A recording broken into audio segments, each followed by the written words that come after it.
We can cut this later. Good morning, ladies and gentlemen. We're here at the Primavera property.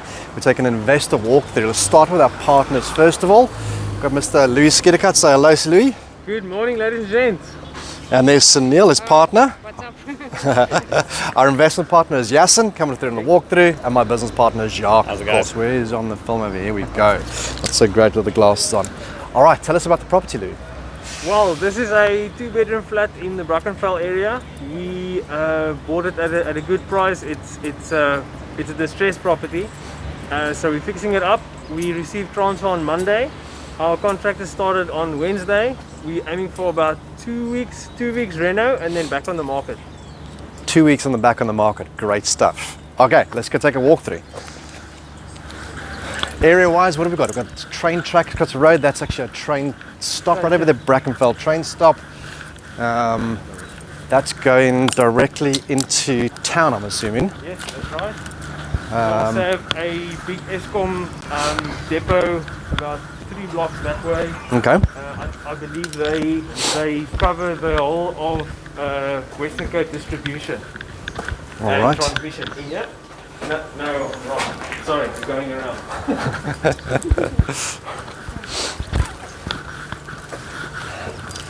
Okay, we've got parking as well. I presume 1 parking bay per flat. Not in this case. Some flats have dedicated parking bays. In the front, it's first come, first serve. Okay, and that's by the shops. Yeah, Okay. So this one hasn't got its own dedicated, but it has got parking up front. that's correct. All I right. believe we have a butcher and a security company, and I think a pool company on the bottom, on the ground floor in the front. All right, it's not that unit over there, is it? No, No. we are going 1 floor up. 1 floor up.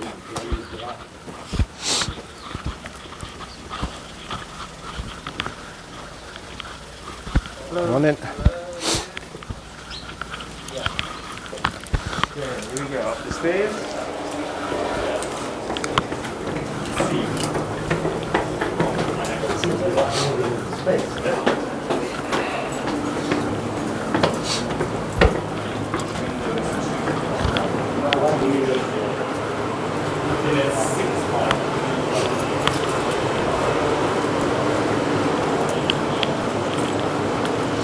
Okay. Breakthrough has already started.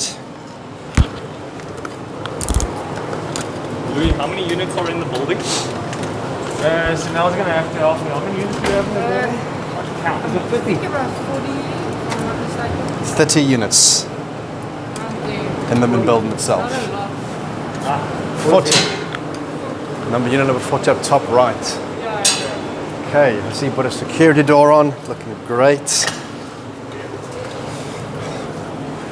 And they've painted already. Yes, we have undercoat. It was a canary yellow.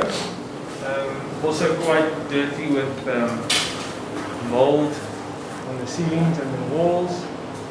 But yeah, they're moving quite quickly. You can see they've stripped all the tiles in the kitchen already. When did they start the stripping? Either Thursday or Friday. It was Wednesday we were here, and on Thursday we were just cleaning the walls and doing undercoat. Okay. And are you keeping the carcasses or are you refurbishing them? What are you doing with them? We're going to replace. This one we're going to do just a bit narrower so that it doesn't block the walk through to the corridor. We're also going to extend that top up to this corner unit. We have an outlet or a power port there for a stove, but in this complex we've also seen other units that they just don't sell with the stove. Okay. So to give the owner that option, we're going to fill that up with a cupboard, but in a sense of if you want to put in a built-in stove, the carcass is all there. If you don't want it, you still have that cupboard. Fantastic. Cool. Places for attention. Yeah. What's that? Just mark the areas of attention that they need to work Here's on. the yeah. naughty chair. The naughty chair. Literally, quite literally, a naughty chair. Fantastic. Cool. And the rest, show us around. Right.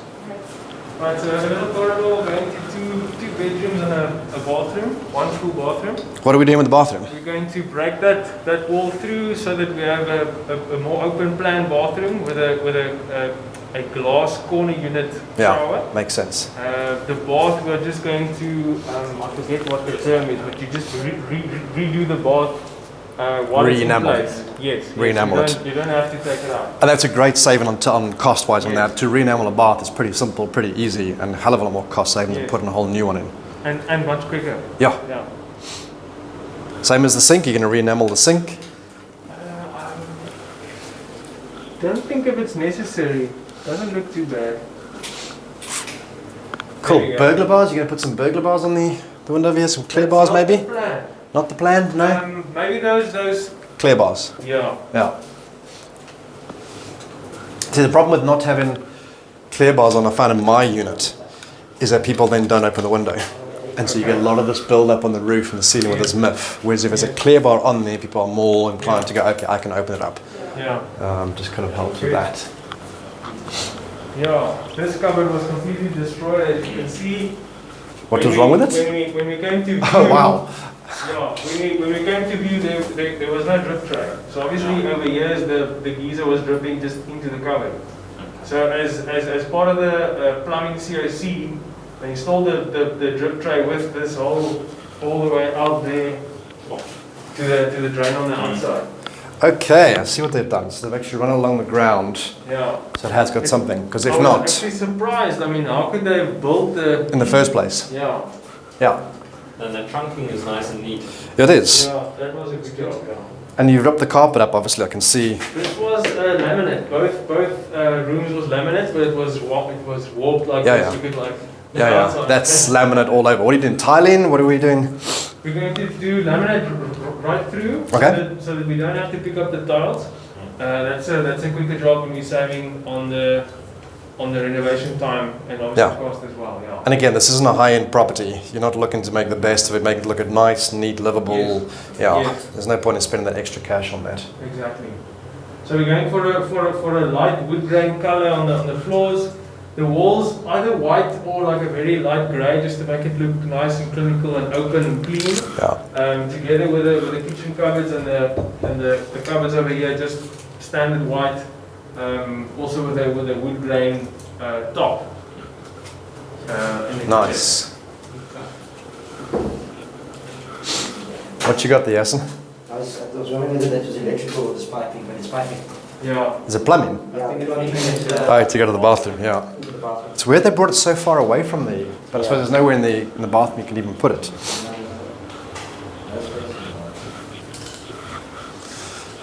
Phew. And this one? Cupboards coming out?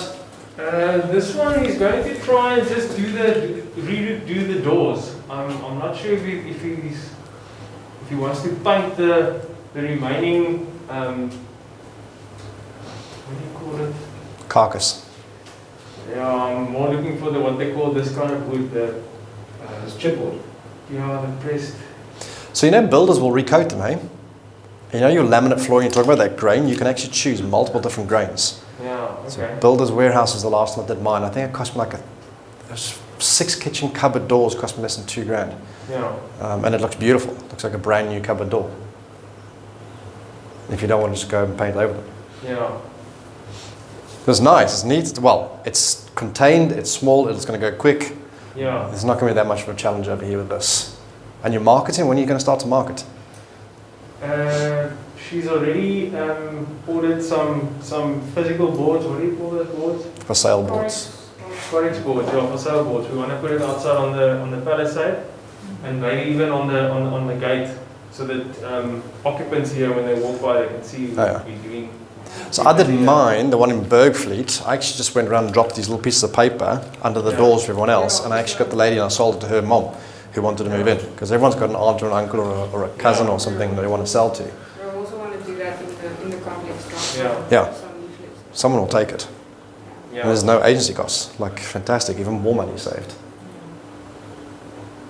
Yasin, investor. You got any questions? Looking good, eh? Breakdown part's always the fun part. Yeah. This is good progress. Well, it's gonna look like a nice unit when you're done. Yeah. So how much time's left before they finish? What are they giving you? Like a week and a bit still? Yeah, we get a bit pretty much. So you look at giving me 2 weeks turnaround time. That's the plan, yes. Yeah. And then 3 months to get it transferred. Should be done before Christmas with a bit of luck. With a bit of luck. Well, we've got to aim now for the 15th is the latest we can take that transfer on, because after they close until the middle of January again, the deeds office. Yeah. Yeah, that is it. It's basically just, how you work your numbers from the first time you see the property, what it cost, and what you worked on in terms of the eventual figure you got to say that it was actually feasible to go into to buy the property. Yes. So I think that's quite important to understand. Because everybody looks at a property and the cost of a property, and you don't know whether it's actually worthwhile going and negotiating and what price you need to come in that to actually say it's worthwhile doing to do a flip. So I think that's quite crucial to understand. Yeah, that is very important. I think if you like, we can go back to the actual numbers on the spreadsheet. Yeah. And give you some feedback in terms of maybe this is where we started. So Nell is the one that actually runs the numbers, so she will be able to give you some insight in terms of these are high-level checks or quick calculations, and then we start talking to the agent and trying to feel out is this a kind of deal where our kind of offer would work, and how that actually progresses to putting an offer on the table, having it rejected, getting more information because now everyone knows that you are serious. And then how that influences your numbers, and still a bit of capital here, a bit there, we're going to loan this amount, we're going to negotiate this interest rate, now it all comes together to make it work. Exactly. Everybody's got a strategy in terms of what number works for them in terms of a flip to go, well, if I'm making call it a 10%, is the point where I can say this is worth my while doing it, or if it's a 15%, but it's like how do you get to that number to say it's actually going to make sense to go and do it? Yeah. Because everybody is wired differently in terms of what number is going to work for them to go do a flip and make it viable. Yes, exactly. And I think also with your experience and how many flips you've done, if you're hungry for that first flip, you might go in with a bit less profit. Exactly. Where if you've done 10 or 15 and you're actually looking for multi-lets or you want to do Airbnb or something, then for you to actually spend that time and effort on a flip, you want more. Exactly. I think from the learn and earn perspective, that's exactly why we're all coming in on that program, is because you just want to understand how to actually get to that point where you do your first property. Yes. And get into the game. So even if it's less of a profit, but you got your foot in the door now. Yes. And understanding how it all works, that's the key thing. Yes. So, Something I see a lot as well, and the coaching students that come to me, they all come and they go, they want that big property. But the reality is, unless you've done one, you don't even know what it's like to run through the first one. So rather get something small and get your kin like you're just doing here. Then it's done. Then it's like, that was easy. Get your feet wet. Start having these kind of meetings.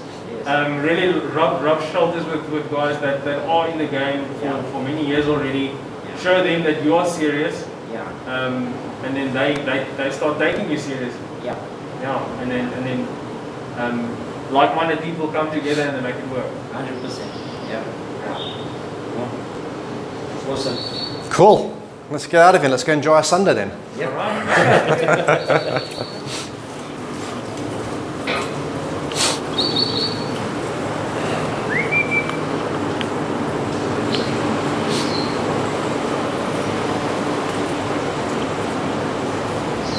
Yeah, I want to have a sit down with you at the end as well. We'll bring Lechle in as well. Perfect. And we just kind of sit down, do the whole numbers beginning to end, how it worked, how it didn't. That'll be great. Oh. That'll be great. Because they built in very good safety margins on this. Yeah. Make sure that even if shit goes wrong, there's still more than enough money to repay bank and investors. They wouldn't leave with nothing, honestly. That's a big margin. Jeez. It has to go very wrong Yeah. for that to For that happen. to happen. But yeah, they estimated a good profit anyway. They did what we did, which was to totally, overemphasize your costs so that you know at the worst case scenario you're going to make money, and that's what it comes down to. Especially holding costs, like saying, okay, what if we don't sell in this time frame? Plus, what if we have to accept 100,000 rand less or 50,000 rand less on a sales price? Those are important factors that people overlook. Now the quick sale versus your holding cost. Sure, you can hold over a higher cost, but then, shit, do you really want to hold that, or do you want to get rid of it now and take a little bit of knock in the price? But I mean, once this unit is new, it's much better than these other units. The other units sold for those prices, so I think so they're pretty comfortable they'll get it. But even if you have to go lower, then you still got that. No one would lose money. You would just have a learning experience. It's interesting to see how they've done the pipe now to bring in for the. Actually, nice. Tundish as well, Check how much water is actually dripping. But that's interesting because if all the flats are like that, so then all of them are going to have it. You can see they've started to get one. Yeah. Oh, there we are. That's also. They've started that's actual piping from the bathroom. Yeah. Slowly but surely, you can see everyone's going to have to do it. Yeah. So they were all non-compliant at the end of the day. Yeah. Exactly. Look at that geyser. Yeah. Like it drops here into the middle of the courtyard most of it. Jesus. Wow. But you see, for me, from a body corporate perspective, that's where you go, okay, look, let's try and address this and get it clean. No, we're going to see if we can make some waves with the body corporate and the managing agent. Somebody needs to fix everything around for a while. Yes. Yeah, also great learning perspective as well, isn't it? That you understand not all body corporates are compliant, and they know it, but they just don't do anything about it. Like there's no way that'll be. There's no way that is compliant. There's not a chance in hell. But again.